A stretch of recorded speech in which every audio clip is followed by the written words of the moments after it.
Grand Matin Sud Radio, 7h, 8h30, Patrick Roger. Il est 8h23. Les résultats de l'IFOP fiducial pour Sud Radio, LCI aussi, le Figaro. Cette enquête donc qui a été menée, mon cher Frédéric Dabi, avec ce rolling, c'est-à-dire chaque jour. On rappelle comment vous avez procédé d'ailleurs pour ce rolling.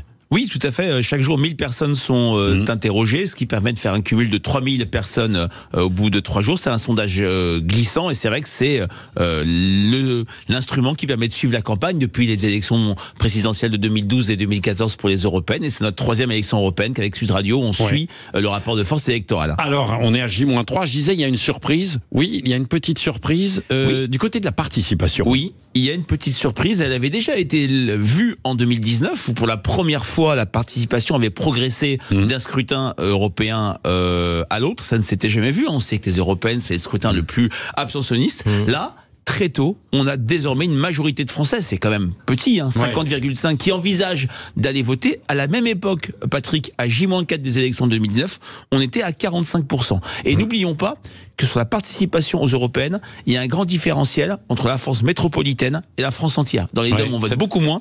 En 2019, on avait eu 52% de participation en France métropolitaine, 50% en France entière. Ça montrerait que les Français ont intériorisé qu'on est dans des véritables midterms. C'est la seule élection du quinquennat Macron 2 qui a une dimension nationale. Et dans nos enquêtes qualitatives, où les Français s'expriment, le côté « c'est maintenant ou jamais » pour aller voter, pour faire entendre sa voix et parfois pour sanctionner le gouvernement et le président, constitue peut-être des leviers de vote importants. On a l'électorat RN, l'électorat LR et un degré moins d'électorat macronien qui est le plus mobilisé, un peu moins l'électorat Jean-Luc Mélenchon. Oui, alors c'est ça. Que donne d'ailleurs la dernière indication sur ce sondage ? Les choses semblent relativement figées, il faut le dire. On sera peut-être démenti par l'effet dimanche et on l'assumera, on fera de la pédagogie sur l'antenne de Sud Radio. Ça fait quelques jours que c'est relativement figé. 33% d'intention de vote pour la liste de Jordan Bardella, 15% pour la liste Renaissance, avec une incertitude sur l'ordre d'arrivée avec la liste de Raphaël Glucksmann, PS Place Publique, qui ne connaît plus de dynamique, qui connaît même un petit ralentissement. Il a perdu un demi-point. Il y a une liste que l'on suit particulièrement, c'est la liste des écologistes. C'est la seule liste parmi les gros qui tangente les 5%. 5%, n'oublions pas qu'en dessous de 5, on n'a pas de députés. C'était arrivé aux écologistes en 1989. Oui, c'est ça. Est-ce qu'il y a eu, pendant ce mois et demi, des variations fortes ? Par rapport au rolling précédent de 2019, ou celui de 2022, beaucoup moins. Il y a quand même eu 3 gros mouvements. Jordan Bardella, la liste RN, systématiquement en pole position, entre 31 et 34%. Une chute successive des intentions de vote en faveur de la liste de la majorité, qui pâtit de ce vote sanction. C'est moins Valérie Hayé, qui a fait une campagne tout à fait convenable, que l'envie de sanctionner le président de la République après ce quinquennat compliqué. Elle était à 19% au début du rolling. 15%, alors ça paraît peu, mais 4 points, ça rappelle un peu ce qu'avait incarné quelque chose. Tout à fait, si peut-être enfin. Parce que c'est une personnalité aussi qui incarne, bien souvent on dit oui, c'est aussi le parti, etc. Bah non, Glucksmann, le PS était aux abonnés absents, et lui, qu'on aime ou qu'on n'aime pas, mais il mène quand même le parti entre 13 et 15% aujourd'hui. Je suis tout à fait d'accord avec vous, et je vais laisser Alexis parler. Vous mettez le doigt sur une évolution forte de ces élections européennes.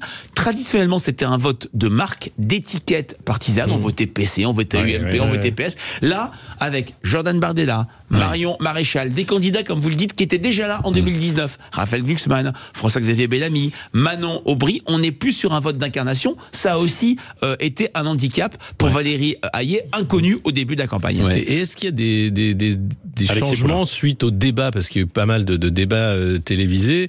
Est-ce que ça change ensuite dans le rolling, ou est-ce que franchement la tendance n'est pas impactée? Je pense notamment à François-Xavier Bellamy, qui a fait 2 coups de gueule assez remarqués. Est-ce que là ça change pour les LR par exemple, ou d'autres? Alors c'est vrai que par rapport à des élections européennes passées où des débats avaient été des climax, des moments très importants, on se souvient de l'altercation Bayrou-Cohn-Bendit en 2009 qui avait changé la donne. Les débats n'ont pas beaucoup changé la donne. Quand même, sur les derniers jours, il y a une petite dynamique pour François-Xavier Bellamy qui a gagné 1 point en quelques jours. Il a été effectivement celui qui a animé les débats. Mais ce qui me frappe, dans notre rolling, c'est les 3/4 de Français qui sont sûrs de leur choix. C'est beaucoup les plus. 3/4. Ouais, C'est beaucoup plus. Il nous reste 3 jours là.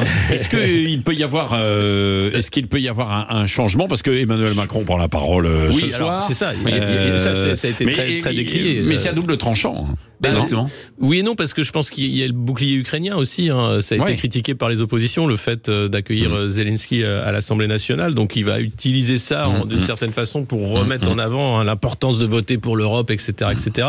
Donc je pense qu'il y a là une manière de fausser le jeu. Oui, alors, fausser le jeu, franchement, Alexis, tous les présidents sous la 5e sont intervenus quelques jours avant les scrutins. Giscard d'Estaing à Verdun, sur le Doubs pour 78. Enfin, c'est un passage obligé pour une élection intermédiaire d'un président de remobiliser son camp. Je pense que pour Emmanuel Macron, il peut être le problème et la solution. La solution, parce qu'il peut réussir avec cette séquence forte à remobiliser le camp macronien, son camp présidentiel qui n'est pas complètement, je dirais, mobilisé, mais il peut être aussi le problème dans le sens où une trop forte implication du président va remobiliser contre lui dans cette logique de vote sanction. C'est ce qu'on voit depuis le début de la campagne.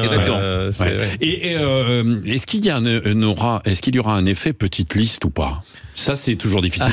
Vous-même, vous avez eu du mal à mesurer tout ça. Parce que on rappelle qu'il y a 38 listes. Je vais les nommer là, juste avant Jean-Jacques Bourdin. Je vais les nommer parce que elles disent on ne nous donne pas la parole. On leur donne un peu la parole, mais on peut aussi les citer. Il y a par exemple Liberté démocratique française, Espéranto, démocratie représentative, écologie au centre, défendre les enfants.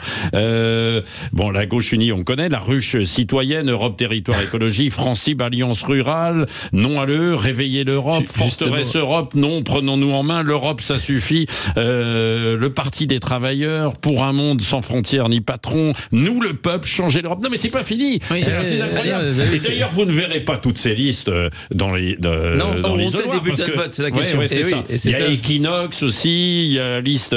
Bon, on va les citer en fait de nouveau. Besoin d'Europe, le Parti Pirate, on va leur donner un petit peu évidemment la parole, c'est ce que l'on fait. Mais c'est difficile pour Frédéric, parce que justement à propos de ces listes, c'est Jean Lassalle lors du débat de mardi qui disait qu'il voulait supprimer les instituts de sondage. Qu'est-ce que vous avez à dire? Il a dit qu'il voulait supprimer l'IFOP. Je rentre pas dans cette polémique un petit peu ridicule. Bon, vous allez voir Pôle emploi. Alors, on parlait de ce qui s'est passé en 1944 et 1945 quand l'IFOP était là en 40. L'IFOP a été fermé pendant la période de l'occupation. Attention à ces listes. Beaucoup n'auront pas de bulletin de vote. C'était le cas en 2019. Donc une certaine incertitude là-dessus, mais il y aura plus de listes qu'en 2019. Merci à vous. Dans un instant, c'est l'historien Jean-Pierre Guénon. On va revenir sur le débarquement et puis ce qu'on a déjà évoqué ce matin. Je vous conseille d'ailleurs, qui est l'invité de Jean-Jacques Bourdin, je vous conseille aussi de réécouter ce vétéran, 106 ans, que j'avais ce matin, Jean Turcot. Vous pouvez le réécouter en ligne, bien sûr.